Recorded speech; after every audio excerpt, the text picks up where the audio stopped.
어머니, 멀뚱멀뚱 서 있지 말고 바닥 더러운데 걸레질이나 좀 하세요.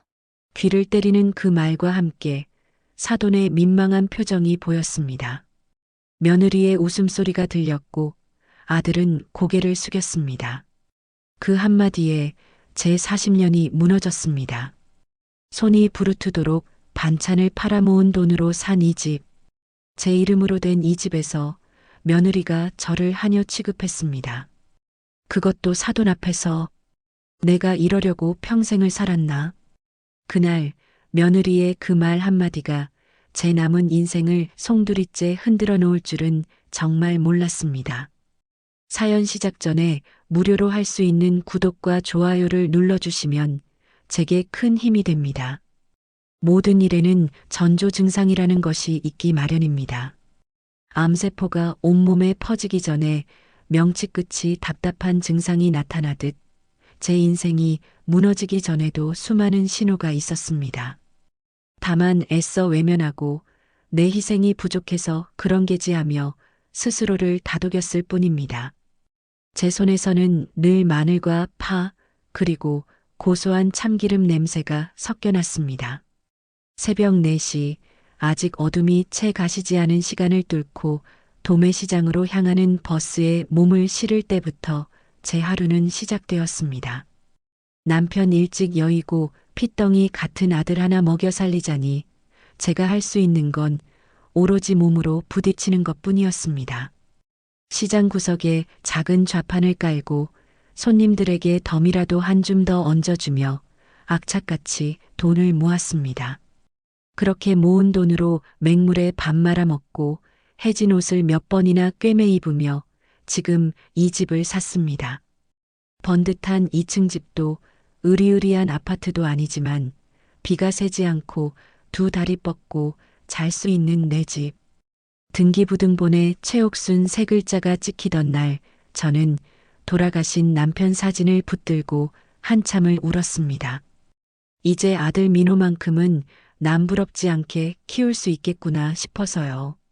제 인생의 유일한 자랑이자 희망인 아들 민호는 묻어난 아이였습니다. 어미가 시장에서 반찬 장사하는 걸 부끄러워하지 않았고 교복살 돈 아껴서 문제집을 사던 속 깊은 아들이었습니다. 그런 아들이 장가를 간다며 한 여자를 데려왔을 때 저는 세상을 다 가진 듯 기뻤습니다. 그 아이가 바로 제 며느리 윤서연이었지요. 처음부터 서연이가 살가운 아이는 아니었습니다. 부유한 집에서 곱게만 자랐다는 티가 역력했지요. 제가 만든 나물 반찬보다는 백화점 식품관에서 사온 샐러드를 더 좋아했고 제가 한평생 모아 마련한 이 집을 어머님, 집이 너무 낡았어요라며 아무렇지 않게 말하곤 했습니다. 새아가 그래도 이 집이 있어서 우리 민호 대학도 보내고 장가도 보낸 게야. 그러면 며느리는 입을 삐죽이며 대꾸했습니다. 요즘 세상에 이런 주택 사는 사람 없어요. 친구들한테 창피해서 집들이도 못하겠네. 그때마다 아들 민호는 제 눈치를 살피며 헛기침을 할 뿐 아내를 나무라는 법이 없었습니다. 저는 그저 세대가 다르니 생각이 다른 게지 하며 제 속을 다독였습니다. 아들 내외가 회사 다니기 편하다며 분가 대신 학과를 택했을 때 저는 낡은 아랫목을 제 몸으로 데워가며 그들을 맞았습니다. 아침밥 한 번 거르게 한 적 없고 철마다 나는 귀한 것들로 반찬을 해다 바쳤습니다. 그러다 며느리가 자기 사업을 하겠다며 나섰습니다. 번듯한 직장 잘 다니다가 갑자기 무슨 사업이냐 물으니 친구들과 함께 인터넷 쇼핑몰을 연다는 것이었습니다. 자본금이 부족하다는 며느리의 말에 아들 녀석은 제 손을 잡고 부탁했습니다. 어머니, 저희가 지금 돈이 어디 있어요? 어머니 집이랑 땅 담보로 보증 좀 서주시면 안 될까요? 금방 자리 잡아서 갚을게요. 제 이름 석자가 박힌 내 목숨과도 같은 집과 땅이었습니다. 잠시 망설이는 저를 보며 며느리는 쐐기를 박았습니다. 어머님, 저희가 잘 돼야 어머님도 호강시켜드리죠. 언제까지 시장에서 고생하며 사실 거예요. 제가 사모님 소리 듣게 해드릴게요. 사모님이라는 그 달콤한 말보다 아들의 애원하는 눈빛에 제 마음이 무너졌습니다. 평생을 아들 하나만 보고 살아온 어미에게 자식의 부탁은 거절할 수 없는 천명과도 같은 것이었지요. 저는 결국 제 이름으로 된 모든 재산을 담보로 며느리의 사업에 보증을 서주었습니다. 그 후로 며느리의 씀씀이는 눈에 띄게 커졌습니다. 매일같이 새 옷과 가방이 집으로 배달되었고 저녁상에는 제가 만든 반찬 대신 값비싼 배달 음식이 올랐습니다. 어머니, 이런 건 요즘 애들 안 먹어요. 입맛 버려요. 제가 무친 시금치나물을 밀어내며 며느리가 말했습니다. 정성껏 차린 밥상이 무한해지는 순간이었습니다. 아들은 그저 묵묵히 밥만 먹을 뿐이었지요. 저는 그저 사업이 잘 되려나 보다 생각하며 며느리가 벗어놓은 비싼 옷들을 군말 없이 세탁했습니다. 그러던 어느 날이었습니다. 며느리가 아주 들뜬 목소리로 제게 말했습니다. 어머니, 주말에 저희 엄마 아빠 오시기로 했어요. 처음 오시는 건데 상다리 부러지게 한번 차려봐요. 아셨죠? 사돈댁에 잘 보이고 싶은 며느리의 마음을 왜 모르겠습니까? 저는 그 전날부터 시장을 몇 번이나 오가며 가장 좋은 재료들만 골라왔습니다. 갈비찜에 쓸 한우, 잡채에 들어갈 오색 채소, 싱싱한 화로까지. 며칠 밤낮으로 웅크려 잠을 자 허리가 끊어질 듯 아팠지만 아들 내외 체면을 세워주고 싶은 마음에 아픈 줄도 몰랐습니다. 약속한 당일 저는 새벽부터 일어나 음식을 준비하고 집안 구석구석을 쓸고 닦았습니다. 며느리는 미용실에 다녀와야 한다며 아침 일찍 나갔다가 사돈이 오기 직전에야 집에 들어왔습니다. 곱게 화장을 하고 비싼 원피스를 차려입은 며느리는 부엌에서 땀으로 범벅이 된 제 모습을 위아래로 훑쳐보더니 코웃음을 쳤습니다. 어머니, 꼴이 그게 뭐예요? 사돈 오시는데 좀 깔끔하게 하고 계시지. 제 가슴에 첫 번째 비수가 박히는 소리였습니다. 이윽고 사돈 내외가 도착했습니다. 번쩍이는 외제차에서 내리는 그들의 모습은 기름진 반찬 냄새가 밴 제 모습과는 너무나도 다른 세상 사람이었습니다. 며느리와 사돈들은 거실 소파에 앉아 과일을 먹으며 웃음꽃을 피웠고 저는 부엌과 거실을 오가며 마지막 음식들을 내가기 바빴습니다. 아이고 사부인, 이렇게 진수성찬을 다 차리셨네요. 우리 서연이가 복이 많아서 시집도 아주 잘 간 것 같습니다. 사돈의 칭찬은 제게 하는 말이 아니었습니다. 마치 며느리가 다 차린 것처럼 말하는 그들의 대화 속에서 제 존재는 지워져 있었습니다. 그때였습니다. 상을 차리느라 바닥에 떨어진 음식 부스러기를 미처 닦지 못한 것을 하필이면 며느리가 발견했습니다. 그리고 제 인생을 무너뜨린 그 말이 들려왔습니다. 모두가 모여 앉은 거실 한복판에서 며느리는 저를 향해 손가락질하며 외쳤습니다. 어머니, 멀뚱멀뚱 서 있지 말고 바닥 더러운데 걸레질이나 좀 하세요. 그 순간 세상의 모든 소리가 멎었습니다. 제 귀에는 윙하는 이명과 함께 제 심장이 쿵 하고 바닥으로 떨어지는 소리만 들렸습니다.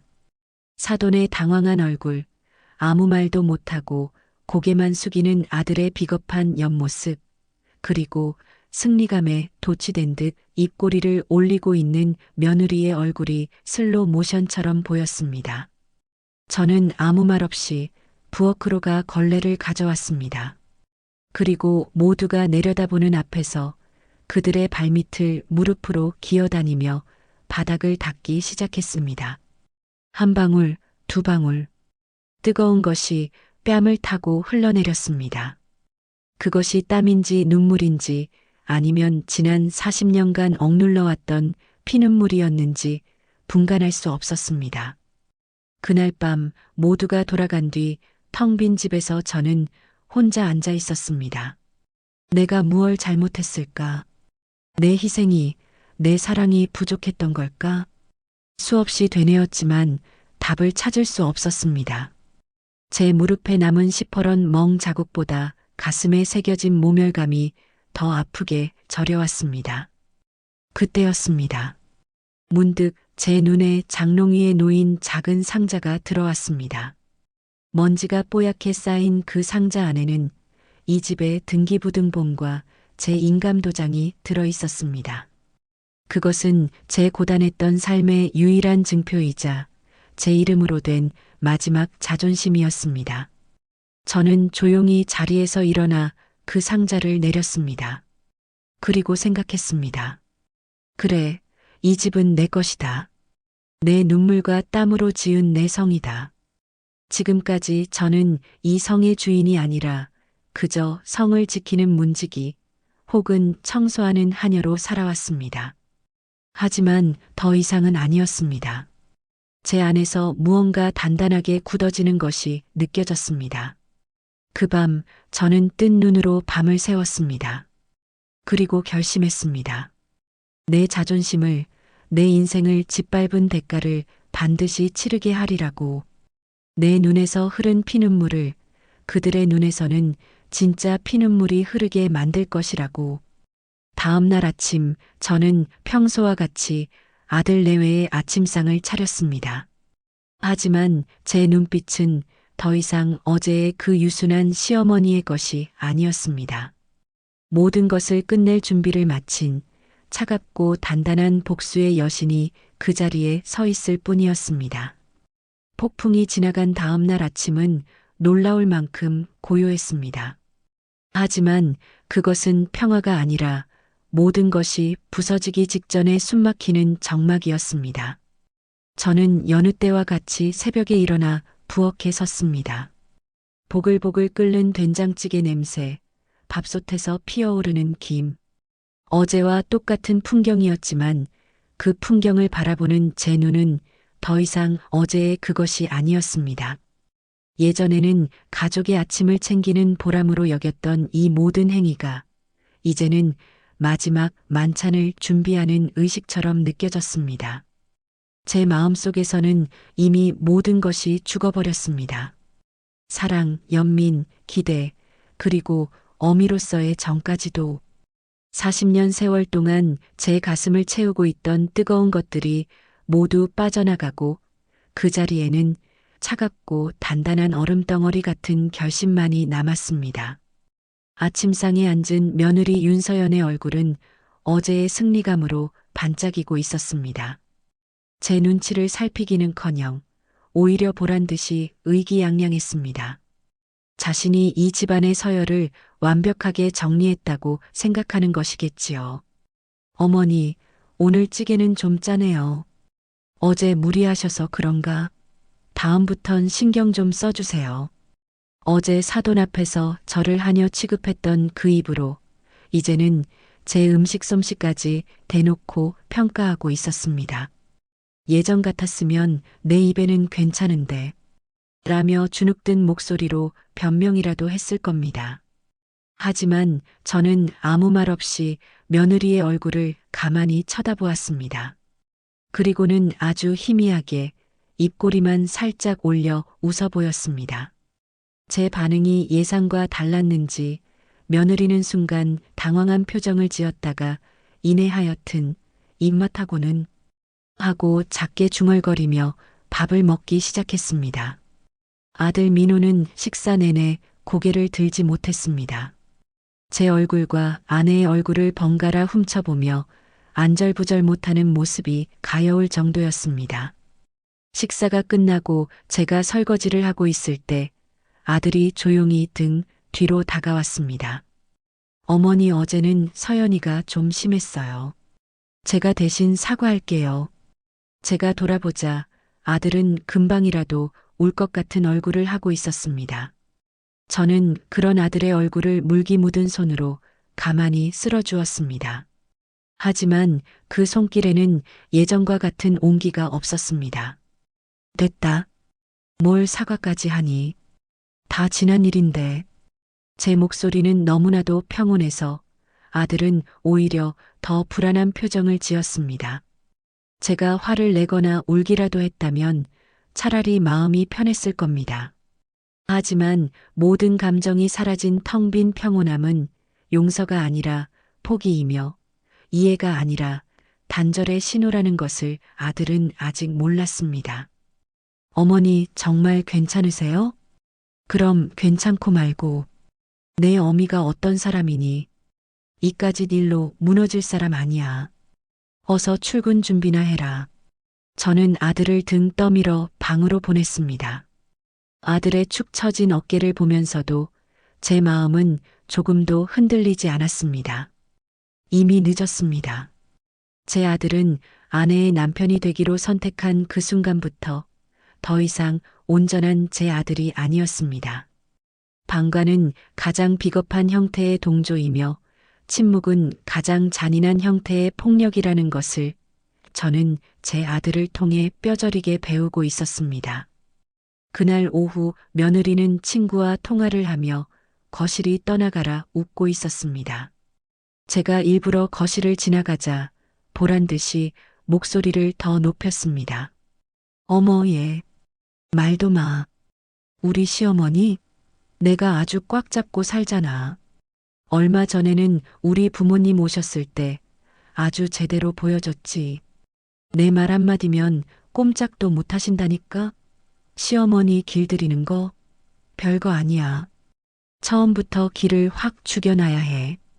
저는 못 들은 척 제 방으로 들어와 문을 닫았습니다. 그리고 조용히 웃었습니다. 그래, 마음껏 떠들어라. 마음껏 우쭐해라. 내가 높이 올라가면 올라갈수록 떨어질 때의 충격은 더 클 것이니. 저는 그날부터 제 삶을 정리하기 시작했습니다. 정리라고 해서 거창한 것이 아니었습니다. 장롱 속에 쌓아두었던 낡은 옷가지들을 꺼내버릴 것을 곤란했습니다. 먼지 쌓인 앨범을 열어 돌아가신 남편의 사진을 한참 동안 들여다보았습니다. 여보, 나 잘하고 있는 거 맞지요? 당신이 있었으면 내가 이 지경까지 오지는 않았을 텐데 하지만 걱정 마세요. 당신이 남겨준 우리 민호, 내가 거둔다고는 말 못하겠소.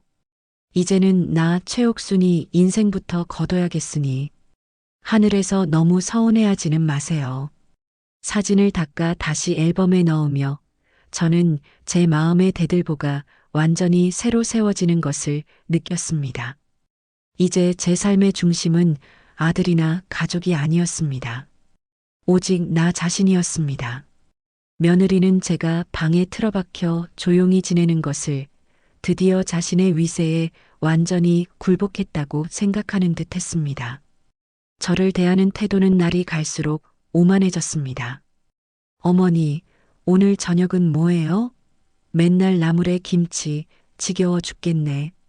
피자나 시켜 먹을까? 어머니, 제 택배 온 거 없어요? 아니, 현관 앞에 그냥 두지 마시고 방에 좀 갖다 주시라니까.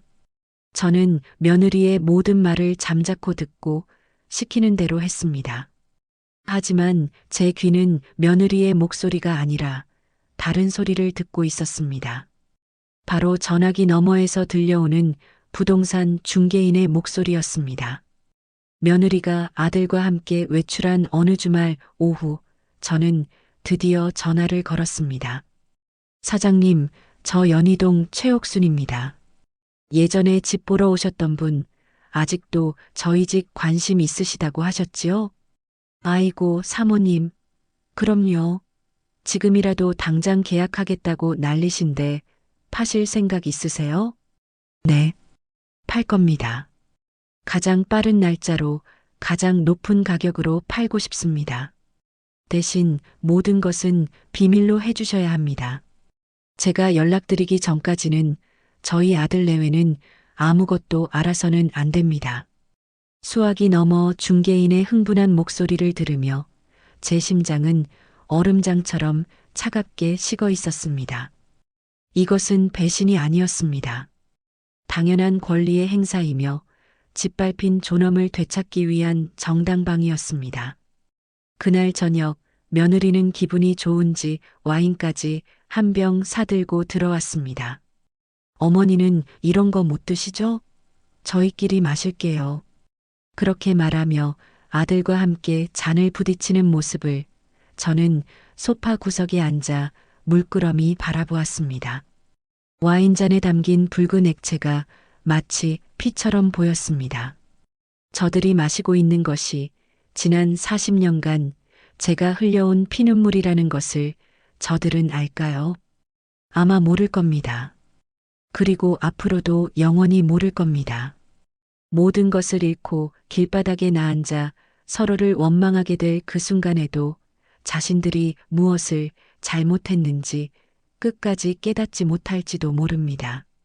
상관없었습니다.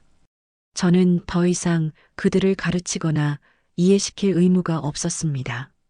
저는 그저 제 이름으로 된 이 집에서 그들의 존재를 지워버릴 준비를 할 뿐이었습니다. 잠자리에 들기 전 거실에 걸린 가족 사진을 보았습니다. 환하게 웃고 있는 아들과 며느리, 그리고 그들 옆에서 어색하게 미소 짓고 있는 제 모습. 예전에는 그 사진을 보며 이것이 내 행복이구나 생각했습니다. 하지만 이제는 아니었습니다. 사진 속의 저는 행복한 어머니가 아니라 웃고 있는 노예에 불과했습니다. 저는 조용히 사진을 벽에서 떼어냈습니다. 그리고 액자 뒤를 열어 제 사진만 조심스럽게 꺼냈습니다. 아들과 며느리의 웃는 얼굴이 담긴 나머지 사진은 차가운 유리 액자 속에 그대로 다시 닫아두었습니다. 제 손에 들린 제 독사진 속 젊은 날의 최옥순이 저를 보고 말하는 듯 했습니다. 이제야 제대로 찾아왔구나 하고 말입니다. 다음 날 아침 저는 화장대 앞에 앉아 아주 오랜만에 분을 발랐습니다. 평생 시장 좌판과 부엌에서 달아온 얼굴이라 분을 바르는 것조차 어색했습니다. 하지만 오늘은 그래야만 했습니다. 이것은 제 인생의 묵은 때를 벗겨내는 장례식이자 최옥순이라는 이름의 주인이 다시 태어나는 출정식이었기 때문입니다. 서랍 속에서 거의 써본 적 없는 은은한 분홍빛 립스틱을 꺼내 조심스럽게 입술에 발랐습니다. 거울 속에는 더 이상 무기력한 늙은 어미가 아닌 서늘한 눈빛을 한 낯선 여인이 앉아 있었습니다.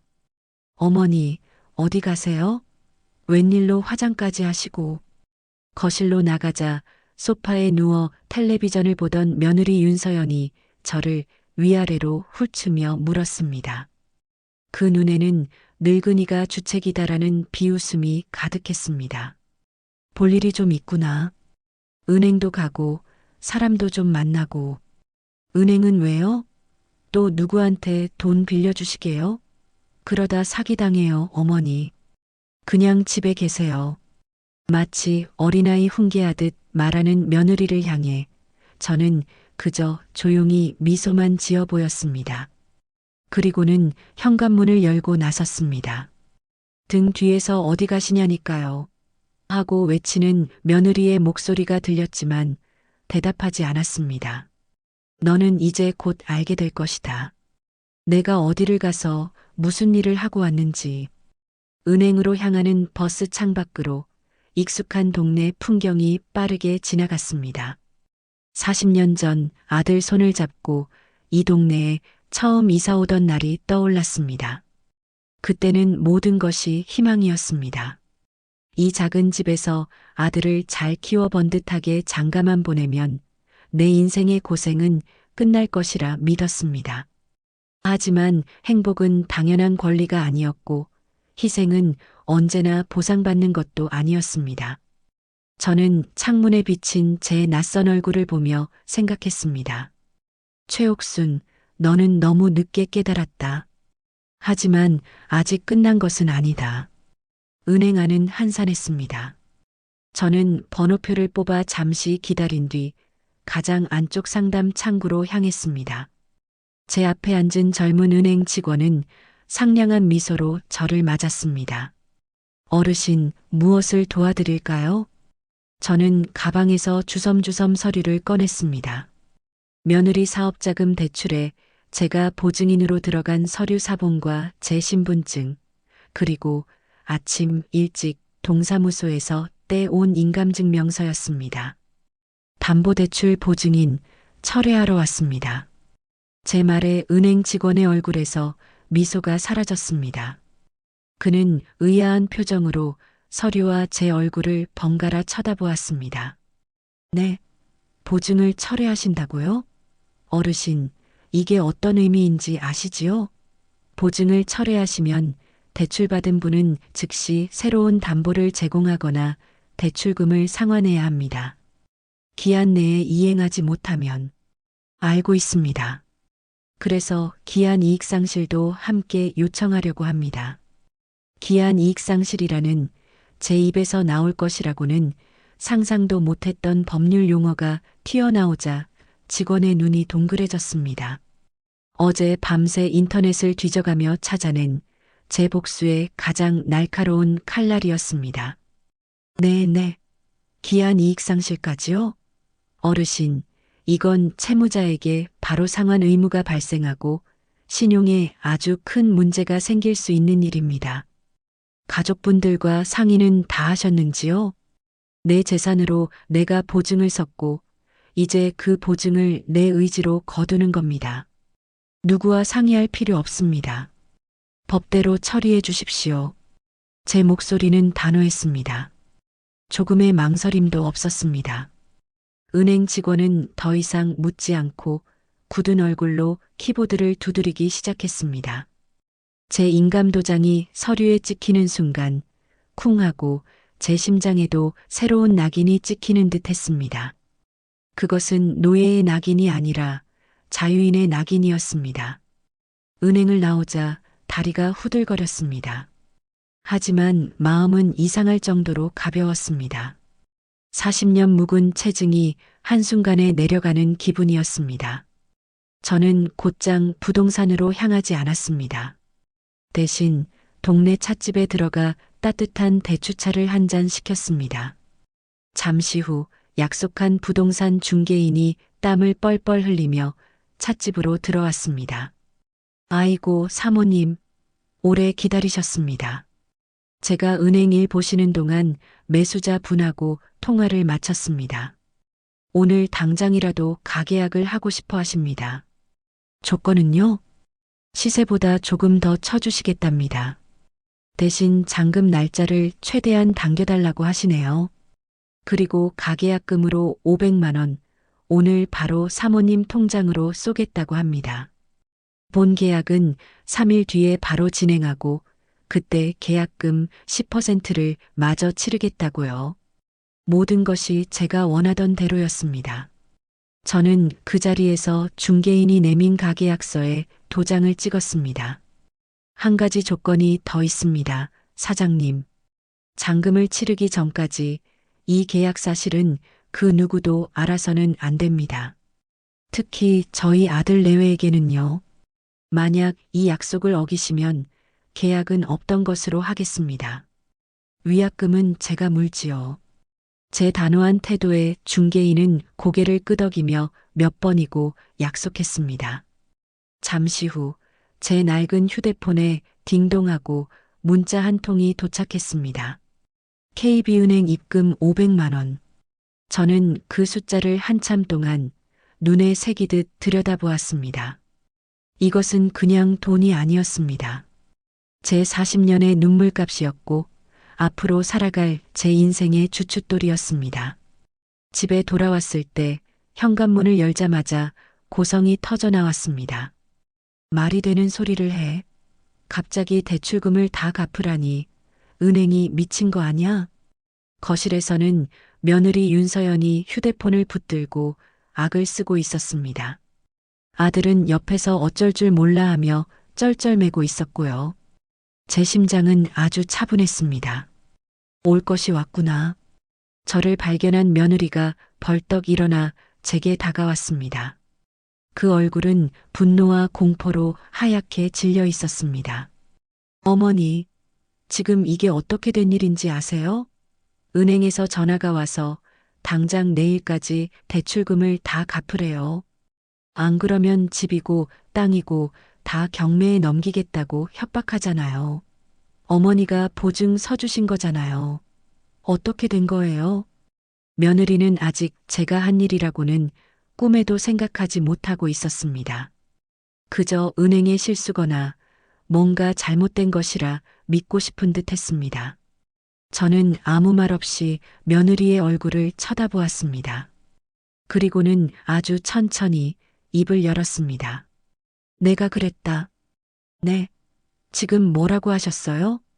그 보증, 내가 철회했다.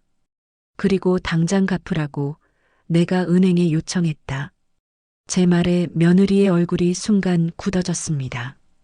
분노와 공포가 가득했던 그 눈에 믿을 수 없다는 혼란이 떠올랐습니다.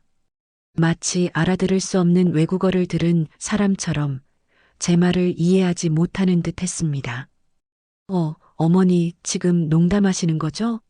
그게 무슨 왜요? 어머니가 왜? 왜냐니? 내가 나한테 걸레질이나 좀 하라고 했을 때 그때 결심했다. 내 집에서, 내 아들 앞에서, 내 부모 앞에서 나를 하녀 취급한 대가가 어떤 것인지 똑똑히 알려줘야겠다고. 제 입에서 걸레질이라는 단어가 나오는 순간 며느리의 눈동자가 세차게 흔들렸습니다. 그제야 모든 조각이 맞춰지는 듯 했습니다. 하지만 여전히 현실을 부정하고 싶은지 며느리는 미친 사람처럼 웃기 시작했습니다. 하하. 어머니, 지금 그 말 한마디 때문에 이러시는 거예요? 고작 그것 때문에? 제가 잘못했어요. 사과할게요. 그러니까 빨리 은행에 전화해서. 그때였습니다. 며느리의 휴대폰이 다시 요란하게 울리기 시작했습니다. 발신자는 아빠였습니다. 며느리는 거의 울상이 되어 전화를 받았습니다. 아빠, 나 어떡해. 은행에서. 하지만 며느리의 말은 곧 수화기 너머에서 터져나온 고함에 묻혀버렸습니다. 사돈의 목소리는 너무나도 커서 전화기 밖으로까지 새어나왔습니다. 이 미친 계집애야. 너 때문에 우리 회사 부도나게 생겼어. 내 시어머니가 보증을 뺀 것 때문에 우리 회사 연대 보증까지 다 터졌다고. 당장 내 시어미한테 무릎 꿇고 빌든지 해. 안 그러면 우리 다 길바닥에 나앉게 생겼어. 이거사. 쿵. 며느리의 손에서 휴대폰이 바닥으로 떨어졌습니다. 그 예쁘고 고왔던 얼굴이 이제는 핏기 하나 없이 새하얗게 질려 있었습니다. 초점 없는 눈은 허공을 헤맸고 벌어진 입에서는 아무런 소리도 나오지 않았습니다. 저는 바닥에 주저앉아 덜덜 떨고 있는 며느리와 그 옆에서 창백하게 굳어버린 아들을 조용히 내려다보았습니다. 이제 시작일 뿐이다. 이것은 너희가 내게 준 모멸감에 대한 아주 작은 이자일 뿐이야. 원금은 아직 받지도 않았단다. 저는 조용히 몸을 돌려 제 방으로 들어왔습니다. 그리고 문을 닫았습니다. 문 밖에서 들려오는 며느리의 절규와 아들의 흐느낌이 제게는 40년 만에 처음 듣는 가장 아름다운 음악처럼 들렸습니다. 지난밤 제 방 문 밖에서 들려오던 절규와 흐느낌은 새벽이 되자 잦아들었습니다. 하지만 그것은 평온이 아니라 모든 것이 타버린 뒤에 남는 재의 침묵과도 같았습니다. 저는 한숨도 자지 않았지만 조금도 피곤하지 않았습니다. 오히려 40년 만에 처음으로 정신이 맑게 깨어나는 기분이었습니다. 아침상을 차리는 내내 집안에는 아무도 나타나지 않았습니다. 저는 묵묵히 밥을 푸고 찌개를 끓였습니다. 아들 내외의 몫은 없었습니다. 이제 이 집에서 그들이 공짜로 누릴 수 있는 것은 아무것도 없다는 무언의 통보였습니다. 제가 막수저를 들었을 때 퉁퉁 부은 눈의 며느리 윤서연이 문턱을 붙잡고 서 있었습니다. 어제의 오만과 의기는 온데간데였고 초라하고 겁먹은 사람 하나만 서 있을 뿐이었습니다. 저는 대답 대신 찌개를 한 숟갈 떠먹었습니다. 제 무시에 그녀의 입술이 파르르 떨렸습니다. 이윽고 쿵 하는 소리와 함께 그녀가 제 앞에 무릎을 꿇었습니다.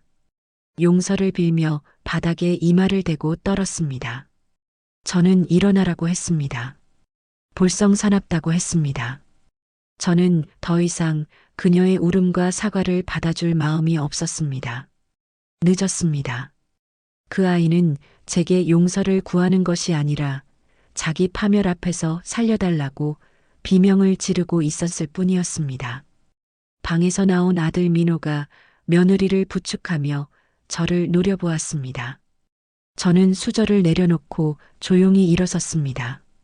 내 아내가 내게 걸레질이나 좀 하세요라고 말했을 때 내가 내 아들이었다면 며느리 앞에 서서 입을 막았어야 한다고 그 순간 너는 아들이기를 포기했다고 말해주었습니다. 나는 더 이상 너를 내 아들이라 생각하지 않겠다고 너도 나를 어미로 부르지 말라고 이제 우리는 아무 사이도 아니라고 곧 집주인과 내보낼 사람 사이가 될 뿐이라고 분명히 말했습니다. 제 말에 아들의 얼굴이 하얗게 질려갔습니다. 저는 그들을 뒤로하고 식탁을 치웠습니다. 이 집에서 울음은 아무것도 바꾸지 못했습니다. 그날 오후 초인종이 울렸습니다. 문을 열자 사돈 내외가 서 있었습니다. 몇 날 며칠의 전화와 압박으로 진이 빠진 얼굴이었습니다. 저는 문을 활짝 열지도 닫지도 않고 서서 말했습니다. 저는 제 재산권을 행사했고 그 결과는 각자의 선택이 만든 책임이라고요. 사돈이 머리를 조아리며 회사만은 살려달라 했습니다. 저는 고개를 저었습니다. 그리고 물었습니다. 그날 사돈의 귀한 딸이 제게 걸레질이나 좀 하세요라고 했을 때 사돈은 거실에 같이 앉아 계셨으면서 왜 아무 말도 하지 않으셨냐고요. 잿빛이 된 사돈의 얼굴을 보며 저는 현관을 닫았습니다. 사흘 뒤 드디어 본계약을 하는 날이 밝았습니다. 저는 새벽에 일어나 도장과 신분증을 다시 확인했습니다. 저는 시계를 보고 천천히 구두를 신었습니다. 아들 내외는 제가 어디로 가는지 묻지 않았습니다. 아니, 묻지 못했습니다. 그들은 이미 직감하고 있었을 것입니다. 오늘부터 과거와 미래가 갈라질 것이라는 사실을요. 부동산 사무실에는 집 살 사람과 중개인만 앉아 있었습니다. 우리는 말없이 서류를 넘겨보았고 저는 계약서에 제 이름 석자를 또박또박 쓰고 도장을 찍었습니다. 잠시 후 휴대폰에 문자가 도착했습니다. 계약금이 들어왔다는 알림이었습니다. 통장에 찍힌 숫자를 보니 왠지 모르게 마음이 차분해졌습니다. 이게 뭐라고 사람의 눈물 섞인 말보다 돈 몇 푼이 더 믿음직스럽다는 사실이 서글프면서도 속이 시원했습니다. 이 종이 한 장이 저를 하녀 취급하던 그 지긋지긋한 세월을 끝내주는구나 싶었습니다. 중개인이 잔금 날짜며 앞으로 해야 할 일들을 설명해 주었지만 제 귀에는 잘 들어오지 않았습니다. 그저 고개만 끄덕일 뿐이었습니다. 사무실을 나오니 따스한 가을 햇살이 제 얼굴을 비추었습니다. 손에 들린 계약서가 어찌나 무겁고도 가볍던지요. 주머니 속에는 제가 아침에 적어둔 작은 쪽지가 있었습니다. 나는 오늘 나를 지켰다. 그 글씨를 보니 이제야 정말로 한 고비를 넘었구나 싶었습니다. 집으로 돌아오면서 앞으로 남은 보름 남짓한 시간을 어떻게 보낼지 생각했습니다. 조용히 그리고 빈틈없이 이별을 준비하기로 마음먹었습니다. 현관문을 여니 집안 공기가 무겁게 내려앉아 있었습니다.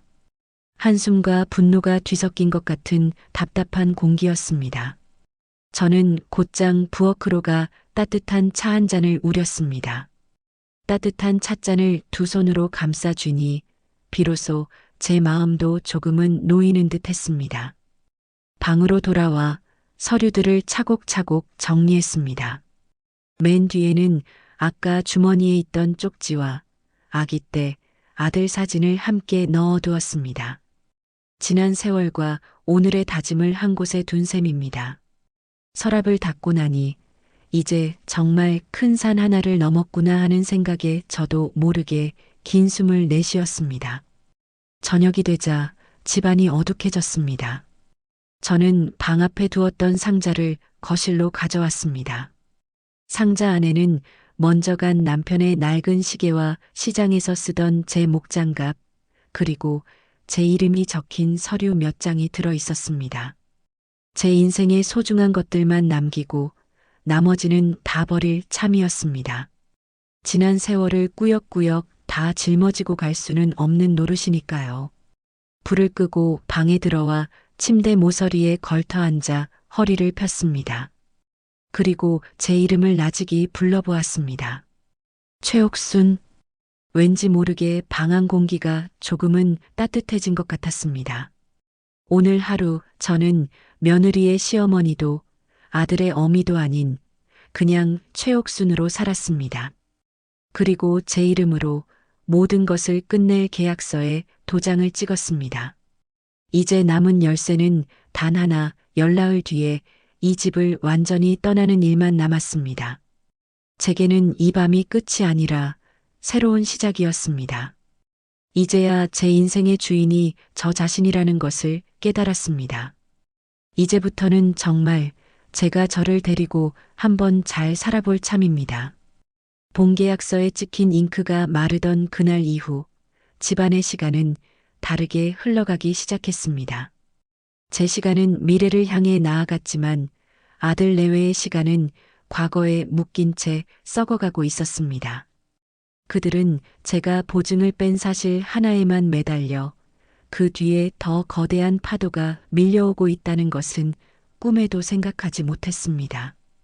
집이 이미 다른 사람의 것이 되어가고 있다는 진실을 모른 채 그들은 얕은 물에서 허우적거리고 있었습니다. 며느리 윤서연은 며칠 동안 여러 가지 얼굴을 보여주었습니다. 첫날에는 제 방문 앞에서 몇 시간이고 무릎을 꿇고 용서를 빌었습니다. 그 다음 날에는 아무 일도 없었다는 듯 제게 살갑게 굴며 예전에 좋아하던 백화점 과일 세트를 사다 놓기도 했습니다. 또 어떤 날에는 제 방문을 거칠게 두드리며 어머니 때문에 우리 다 죽게 생겼다고 악을 쓰며 울부짖었습니다. 저는 그 모든 것을 그저 투명한 유리창 너머로 구경하듯 바라보았습니다. 며느리는 아직도 상황을 파악하지 못하고 있었습니다. 이 모든 것이 저의 감정 문제라고 제가 화가 풀리면 예전처럼 모든 것을 해결해 줄 것이라고 착각하고 있었습니다.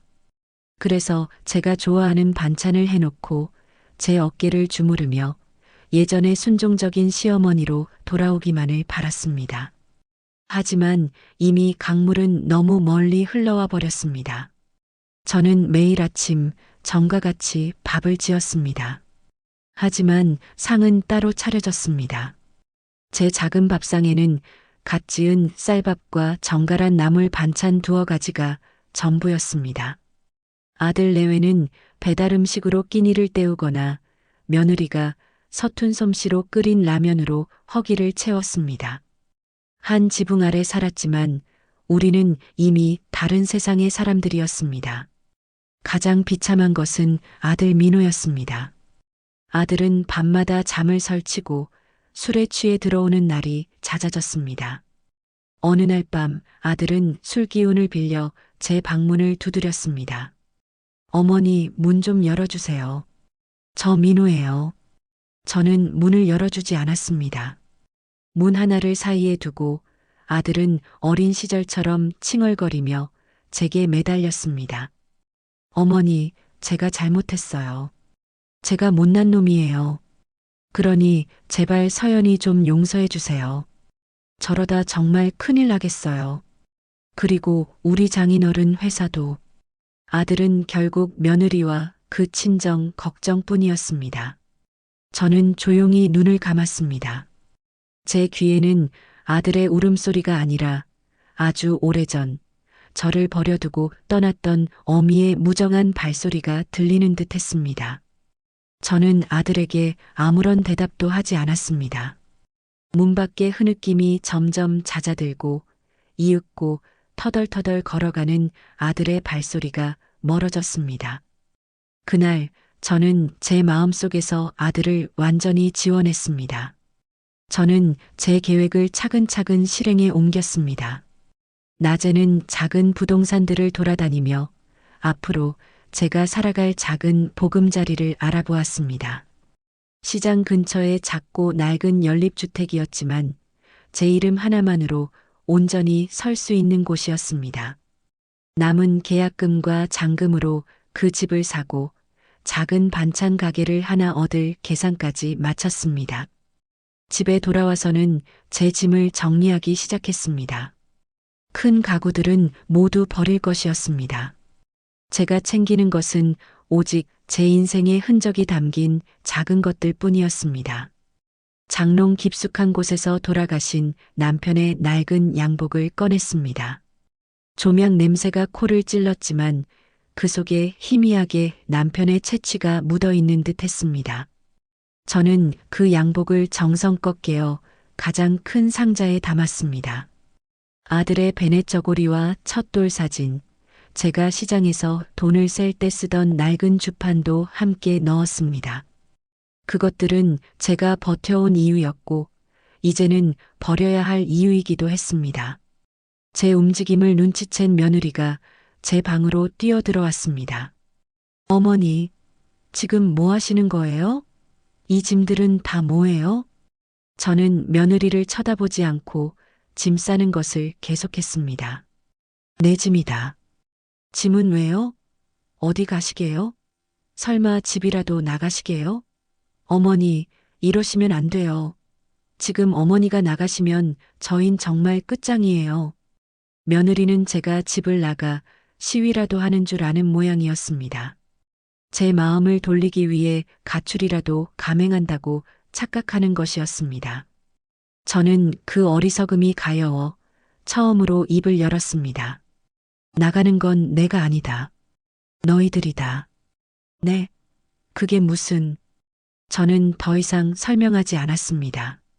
알아들을 귀가 없는 자에게 진실을 말해주는 것만큼 어리석은 짓은 없었습니다.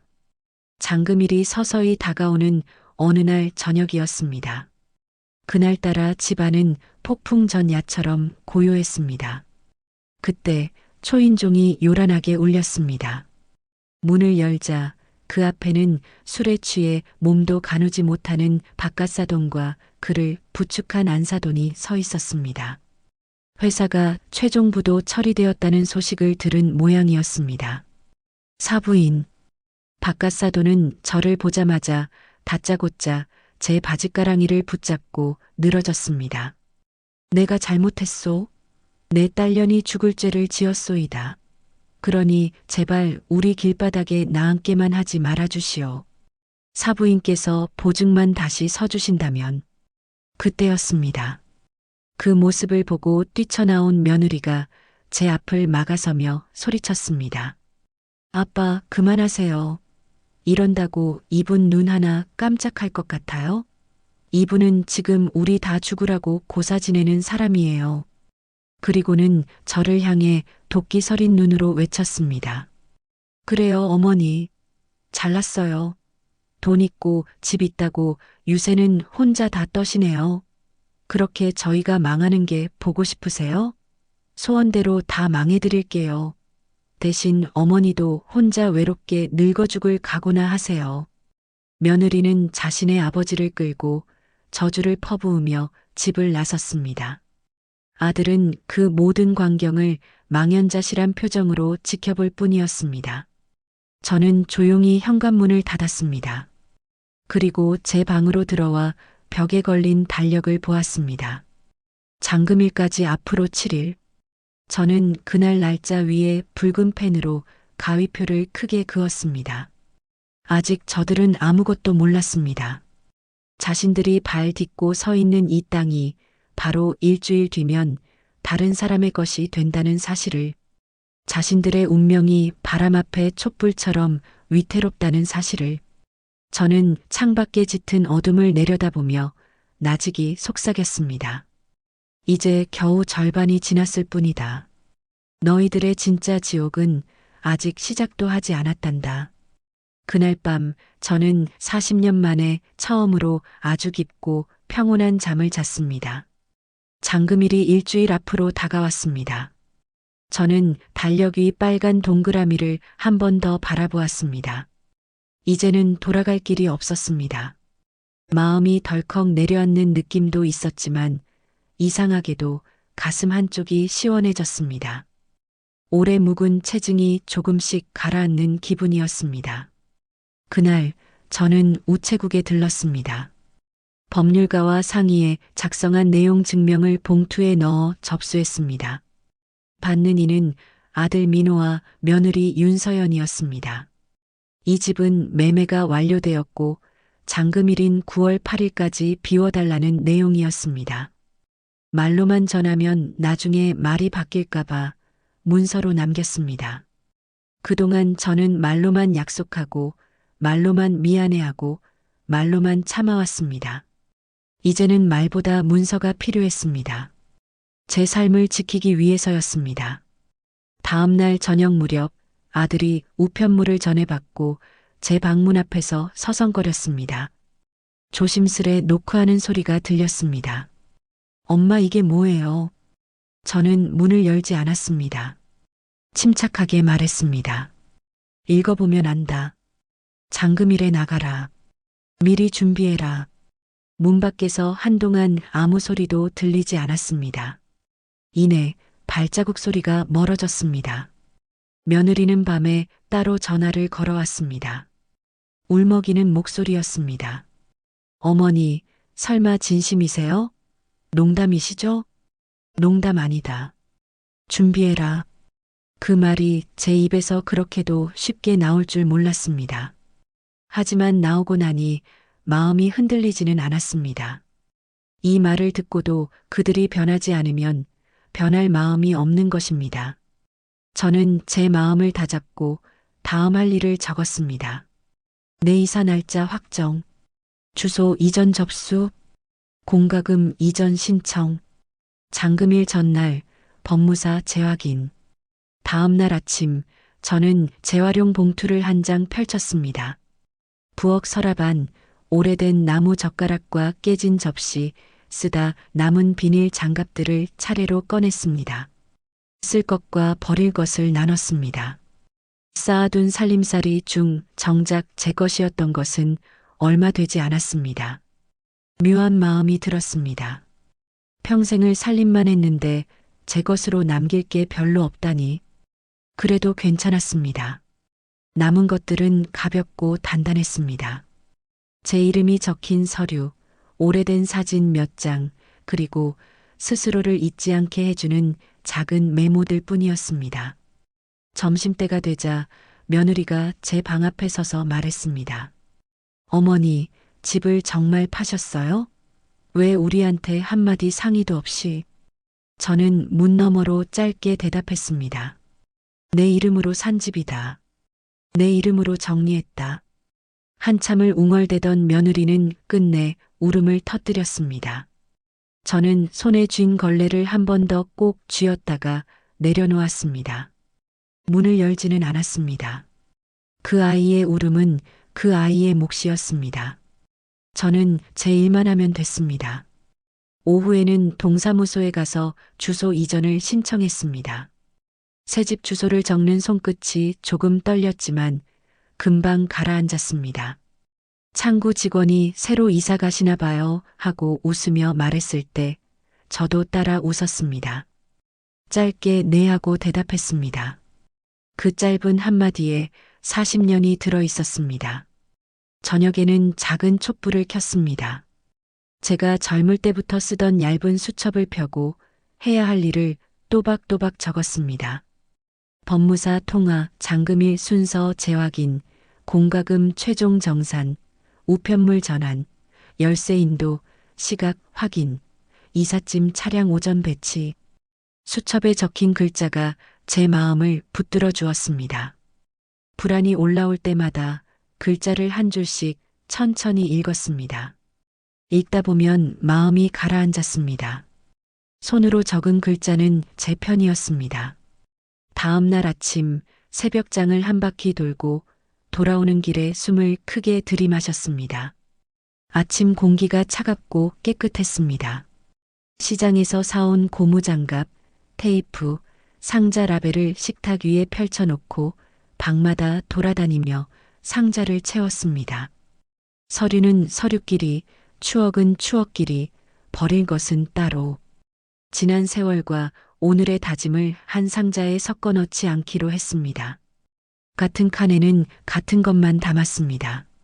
상자 겉면에 큼직하게 적었습니다. 서류 열지 말 것. 사진 이사 후 정리. 버릴 것 즉시. 점심 무렵 저는 싱크대를 닦다가 문득 손등을 보았습니다. 물에 불어 쭈글쭈글해진 손등 위로 푸른 핏줄이 선명했습니다. 평생 고생만 한 손이었지만 창피하지 않았습니다.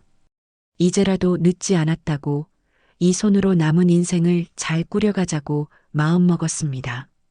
더는 남 때문에 울지 말자고, 제 이름 석자에 부끄럽지 않게 살자고 스스로에게 말했습니다. 그날 저녁 며느리가 술 냄새를 풍기며 문을 두드렸습니다. 한 번만 생각을 바꿔주세요라고 했습니다. 저는 대답하지 않았습니다. 한참을 울다 지쳐 돌아간 뒤 저는 방문 앞 바닥만 마른 걸레로 한번 쓱 닦았습니다. 더는 눈물로 해결할 일은 남아있지 않았습니다. 저는 새집 계약서를 다시 확인했습니다. 시장 끝자락에 있는 작은 연립주택이었습니다. 볕이 잘 들고 계단이 가파르지 않아 제 무릎에도 무리가 덜한 집이었습니다. 집주인에게 잔금을 보내는 날짜와 열쇠 받는 시간을 재확인했습니다. 그리고 이삿짐 센터에 시간을 다시 한번 알렸습니다.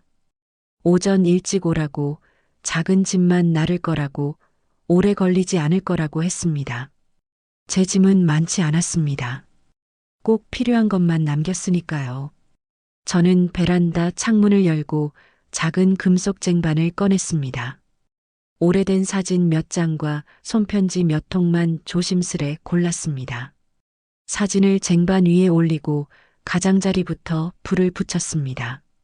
종이가 타서 재가 되자 바로 물에 담가 완전히 껐습니다. 연기는 금방 사라졌습니다. 흔적을 남기지 않으려는 뜻이었습니다. 버린 것은 사진이 아니라 붙잡고 있던 미련이었습니다. 냄새를 맡고 나온 민호가 무슨 냄새냐고 물었습니다. 저는 오래된 것 조금 정리했다 하고 짧게 말했습니다. 아이처럼 더 묻지는 못했습니다. 이사 하루 전 저는 마지막 목록을 점검했습니다.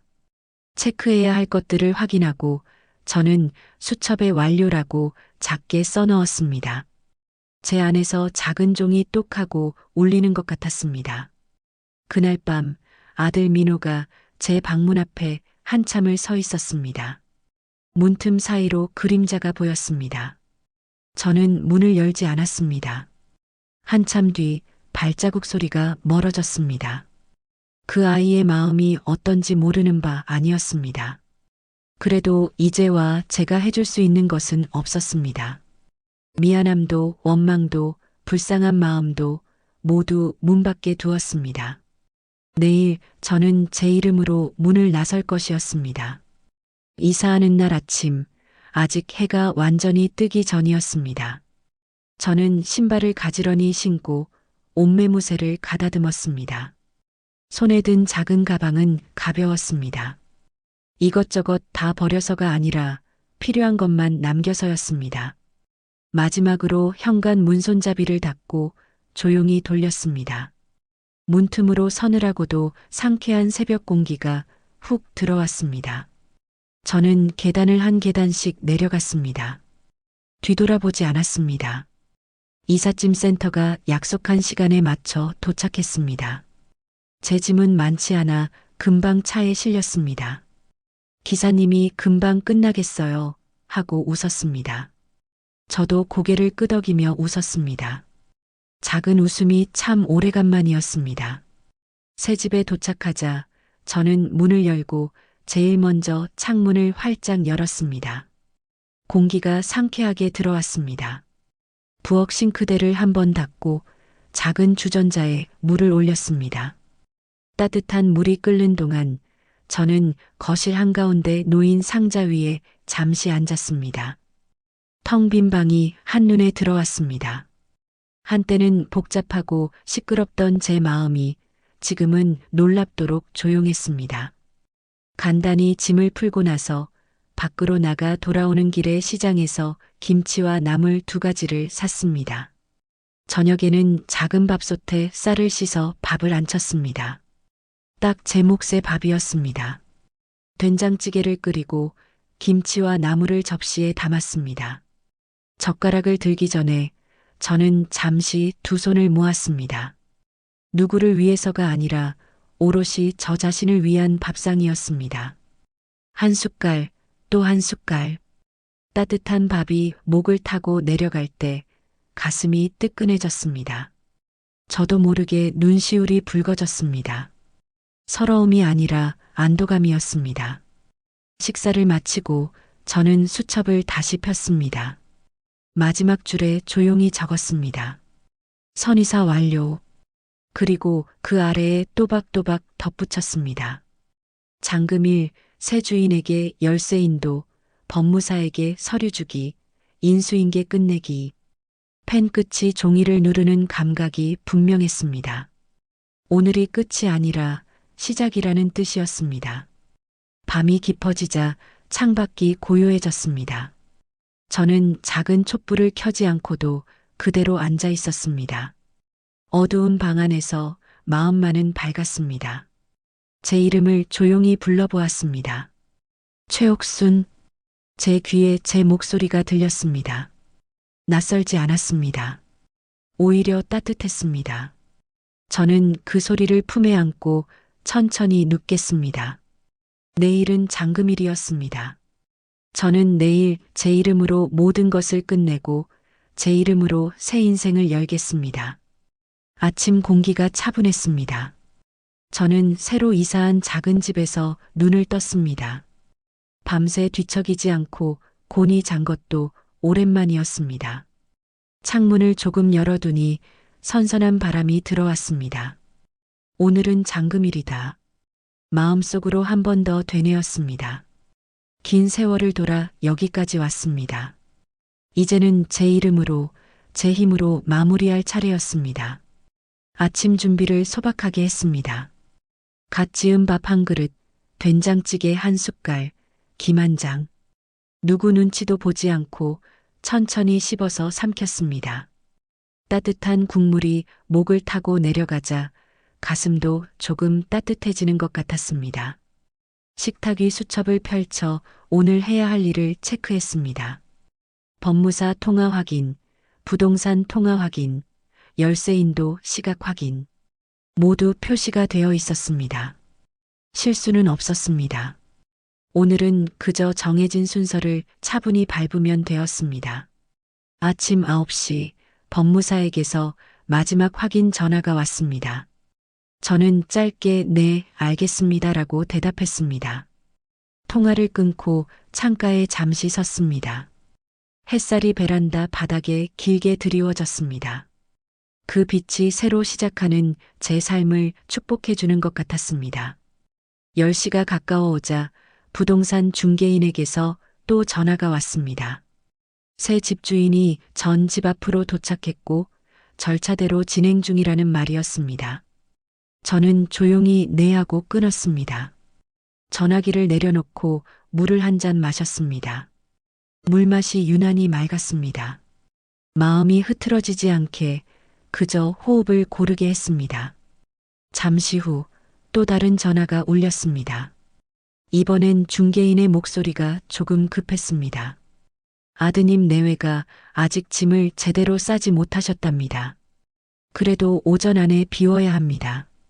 저는 차분히 대답했습니다. 알고 있습니다. 정해진 대로 하세요. 오래전 같으면 걱정이 앞섰을 것입니다. 하지만 오늘은 달랐습니다. 통보는 이미 했고 시간이 넉넉하지 않다는 것도 여러 번 알렸습니다. 제 할 일은 그저 흔들리지 않는 것이었습니다.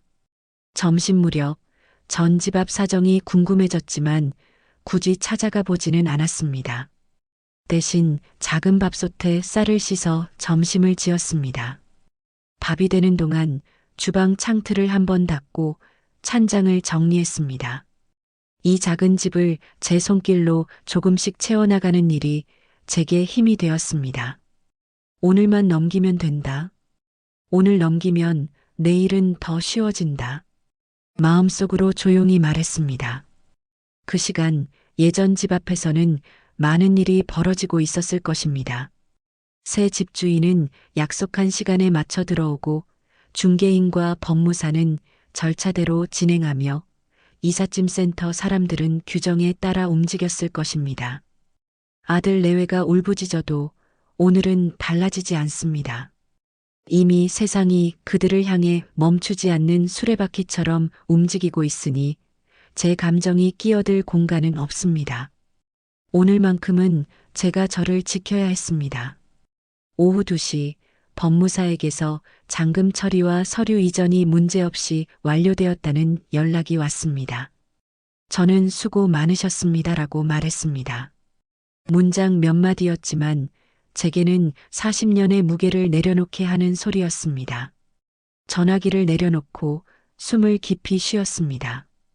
등에서 힘이 빠져나가는 느낌이 들었습니다. 소파에 앉아 잠깐 눈을 감았습니다. 졸음은 오지 않았지만 머릿속은 고요했습니다. 그 사이에 현관 초인종이 요란하게 울렸습니다. 예상했던 일이었습니다. 저는 인터폰 화면을 켰습니다.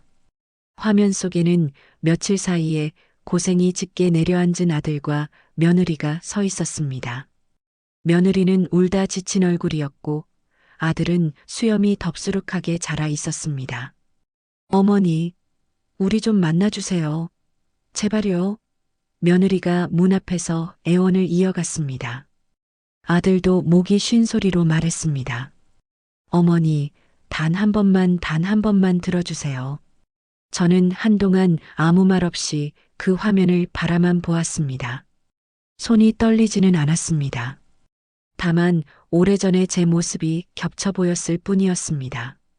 누구에게도 들어달라고 봐달라고 애원했던 그때의 제 모습 말입니다. 저는 인터폰에 조용히 입을 댔습니다. 돌아가거라. 제 목소리는 낮고 단단했습니다. 이어서 한마디를 덧붙였습니다. 이제 나는 너희의 어머니가 아니다. 내 삶은 내가 지킨다. 다시는 오지 마라. 그 말을 하고 저는 인터폰 전원을 껐습니다. 문 밖에서 한동안 소란이 이어졌지만 저는 더 이상 귀를 기울이지 않았습니다. 찬물을 올리고 차를 한 잔 우렸습니다. 따뜻한 찻잔을 두 손으로 감싸니 마음이 조금 풀렸습니다. 해가 기울 무렵 중개인에게서 마지막 연락이 왔습니다. 모든 인도와 정리가 끝났습니다. 저는 네, 고맙습니다 하고 전화를 놓았습니다. 창밖으로 붉은 노을이 번지고 있었습니다. 오래오래 바라보았습니다. 날이 저물고 있었습니다. 제게는 이 저녁이 끝이 아니라 새로운 하루의 시작 같았습니다. 저녁 밥상을 차렸습니다. 어제 사온 김치와 나물, 그리고 찌개를 데웠습니다. 젓가락을 들기 전에 두 손을 모았습니다. 오늘 하루 잘 견뎠다. 내 이름으로, 내 힘으로. 혼잣말처럼 내뱉었지만 그 말이 마음속 깊은 곳에서 울렸습니다. 숟가락을 들어 한 숟갈 크게 떠먹었습니다. 따뜻한 밥맛이 혀끝에서 퍼졌습니다. 눈물이 맺힐 듯 말 듯 했지만 저는 울지 않았습니다. 울음으로 해결할 수 있는 일은 더 이상 없었습니다. 식사를 마치고 식탁을 깨끗이 닦았습니다. 작은 화분에 물을 주고 창문을 닫았습니다. 벽시계를 보니 저녁 8시를 조금 넘겼습니다. 저는 수첩을 펴서 오늘의 마지막 줄에 체크 표시를 했습니다. 잠금 처리 완료. 인도 완료. 연락 완료. 펜 끝이 종이를 치는 감촉이 분명했습니다. 수첩을 덮는 손길이 가벼웠습니다. 밤이 깊어지자 저는 전등을 하나씩 껐습니다. 부엌 불을 끄고 거실 불을 끄고 마지막으로 스탠드만 남겨두었습니다. 그 따뜻한 불빛 아래서 저는 스스로에게 말했습니다. 수고했다, 최옥순. 정말 잘했다. 주름진 제 얼굴이 거울에 비쳤습니다. 눈빛은 이상할 만큼 평안했습니다. 등허리를 펴고 깊이 숨을 들이마셨습니다. 아주 오랫동안 참아온 사람이 비로소 숨을 쉬는 것 같았습니다. 잠자리에 들기 전에 창문을 살짝 열어두었습니다. 서늘한 바람이 커튼을 살짝 흔들었습니다. 이불을 덮고 눈을 감았습니다. 오늘을 보내는 마음이 조용히 가라앉았습니다. 내일은 더 이상 누군가의 울음과 원망을 감당하지 않아도 되는 하루였습니다. 내일은 제 이름으로 제 시간을 채울 수 있는 하루였습니다. 이렇게 잠금일은 지나갔습니다. 저는 울지 않았고 흔들리지도 않았습니다. 단지 제자리에서 제 몫을 했을 뿐이었습니다. 그리고 그걸로 충분했습니다. 내일 아침에도 저는 제 손으로 밥을 짓고 제 발로 시장을 걸어 제 힘으로 하루를 꾸릴 것입니다. 아침이 되자 저는 천천히 눈을 떴습니다. 창문 틈으로 선선한 바람이 들어왔고 커튼이 살짝 흔들렸습니다. 해가 떠오르기 전에 고요가 방 안을 채웠습니다. 잠금일의 절차와 인도까지 모두 끝났다는 사실이 마음을 편안하게 해주었습니다. 오늘은 진짜로 새로운 생활을 시작하는 첫날이었습니다. 부엌 불을 켜고 쌀을 씻었습니다. 손바닥 위에서 구르는 작은 쌀알을 보며 생각했습니다. 이제는 이 밥을 제 손으로 지어 제 입으로 넣습니다. 누구의 눈치도 보지 않습니다. 된장을 풀고 파와 두부를 썰어 넣어 찌개를 올렸습니다. 김이 오르자 부엌이 금세 따뜻해졌습니다. 상 위에 김치와 나물 2가지를 올리고 천천히 밥을 먹었습니다. 따뜻한 국물이 목으로 넘어가며 가슴이 살짝 뜨거워졌습니다. 눈물이 차오르려 했지만 울지 않았습니다. 오늘은 울음이 아니라 밥이 필요한 날이었습니다. 식탁 옆 수첩을 펼쳤습니다. 오늘 할 일을 또박또박 적었습니다. 간판 점검, 반찬 용기 확인, 카드 단말기 점검, 위생 모자와 장갑 준비, 상인의 회비 납부 단골 연락처 정리. 마지막 줄에 오늘도 천천히 그러나 끝까지라고 썼습니다. 저는 그 문장을 한 번 소리 없이 읽었습니다. 제 등을 살짝 밀어주는 손 같았습니다. 집을 정리하던 지난 날들이 떠올랐습니다. 사돈 앞에서 며느리가 제게 내뱉던 말, 걸레질이나 하라는 그 한마디가 제 삶을 갈랐습니다. 그날 저는 마음속에서 아들을 놓았습니다. 그날 이후 저는 제 이름으로 된 집에 보증을 거두고 집을 팔고 날짜를 정하고 잠금일에 열쇠를 넘겼습니다. 누구에게도 떠맡기지 않고 제 책임으로 마무리했습니다. 늦었지만 가장 정확한 길이었습니다. 그 결정을 떠올리면서도 마음은 무겁지 않았습니다. 이제는 과거가 저를 붙잡지 못했습니다. 장바구니를 들고 시장으로 걸었습니다. 골목 끝 시장 입구에는 벌써 분주한 소리가 파도처럼 밀려왔습니다. 야채 상자 위로 도라지와 미나리가 가지런히 놓여 있었습니다. 상인이 저를 보며 말했습니다. 오늘 물건이 좋다고요. 저는 웃으며 고개를 끄덕였습니다. 재료의 숨결이 살아있어야 밥상이 살아납니다. 오래 살림을 하며 제가 몸으로 배운 한 줄 진리였습니다. 가게 셔터를 올리고 불을 켰습니다. 옥순이네 반찬이라는 간판을 손끝으로 살짝 쓸었습니다. 제 이름 석자가 가게 문 앞에서 또렷했습니다. 이곳이 제 새로운 시작점이었습니다. 큰 볼을 꺼내 도라지 껍질을 벗기고 소금에 살짝 절여 헹궜습니다. 고춧가루, 다진 마늘, 참기름을 넣어 조용히 무쳤습니다. 시금치는 데쳐 물기를 꼭 짜서 간장과 참기름, 깨소금을 넣어 버무렸습니다. 멸치볶음은 불을 세게 하지 않고 천천히 달고 간장 향을 살렸습니다. 매실청 한 방울로 마무리하니 윤기가 돌았습니다. 반찬들을 쇼케이스에 정갈하게 담고 유리를 한번 닦았습니다. 보기 좋은 밥상은 마음까지 가지런히 만들었습니다. 상인의 사무실에 들러 봉투에 담아온 회비를 내고 위생교육 일정을 메모했습니다. 돌아오는 길 저는 마음속으로 오늘 일을 다시 정리했습니다. 이제는 부탁이나 변명이 아니라 확인과 실행으로 하루를 채우겠다고 다짐했습니다. 제 하루를 제가 책임지기로 했습니다. 가게로 돌아오니 첫 손님이 쇼케이스 앞에서 반찬을 살피고 있었습니다. 저는 허리를 펴고 인사했습니다. 도라지는 오늘 가장 아삭하게 무쳤습니다. 손님이 한 점 맛을 보시고 조용하게 말했습니다. 짜지 않고 맛있네요. 그 한마디가 제게는 큰 상처럼 느껴졌습니다. 맞은편 약국 사장님은 깻잎 장아찌를 찾으셨고 점심 무렵에는 간호사 두 분이 들어와 시금치 무침이 맛있다며 사가셨습니다. 저는 그릇을 두 손으로 받쳐 반찬을 건넸습니다. 반찬은 제 손에서 건너가는 제 마음이었습니다. 카드 단말기에서 삐빅 소리가 날 때마다 마음속에서도 작은 종이 똑하고 울렸습니다. 오늘이 알차게 쌓인다는 뜻이었습니다. 한낮의 분주함이 잠시 잦아들자 저는 칼과 도마를 씻어 제자리에 두고 냉장고 온도를 확인했습니다. 주문한 용기가 도착하자 라벨을 붙여 선반에 차곡차곡 얹었습니다. 대용기, 소용기, 소스컵, 테이프, 작은 질서는 큰 평화를 만들었습니다.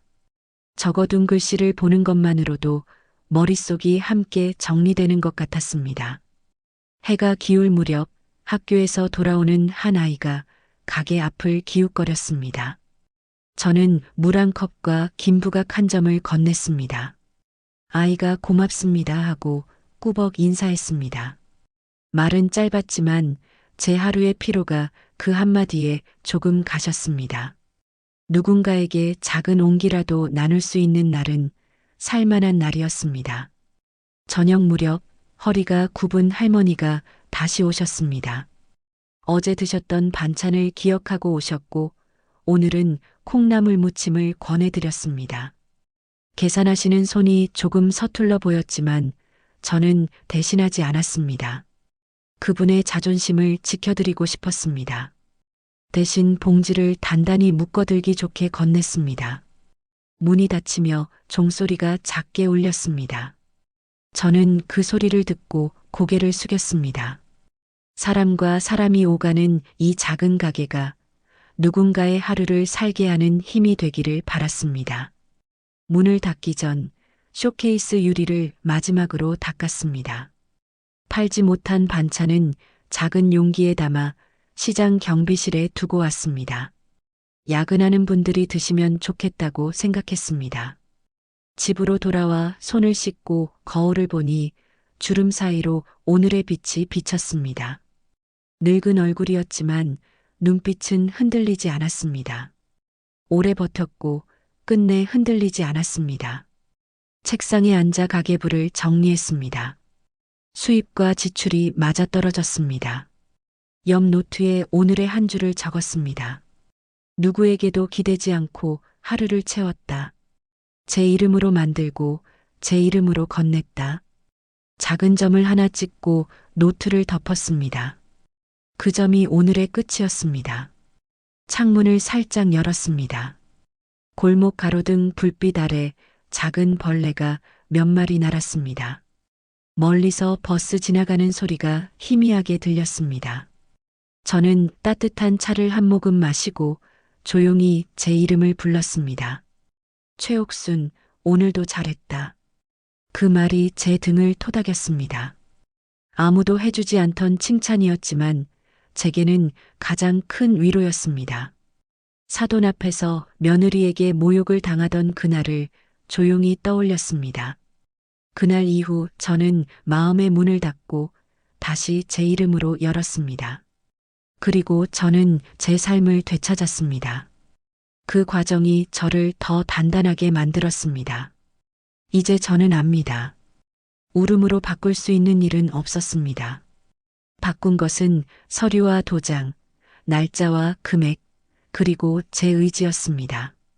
오늘도 저는 제 의지로 하루를 채웠습니다. 내일도 그럴 것입니다. 새벽이 오면 다시 장을 보고 반찬을 만들고 손님을 맞이하겠지요. 그렇게 오늘도 살았고 내일도 살겠습니다. 제 삶은 이제 완전히 제 것이 되었습니다. 밤이 깊어졌습니다. 불을 하나씩 끄고 마지막 스탠드만 남겨두었습니다. 조용한 방 안에서 마음은 더 조용해졌습니다. 저는 이불을 당겨 덮고 눈을 감았습니다. 그리고 아주 조용히 다시 한번 제 이름을 불렀습니다. 최옥순. 방 안 공기가 아주 조금 더 따뜻해졌습니다.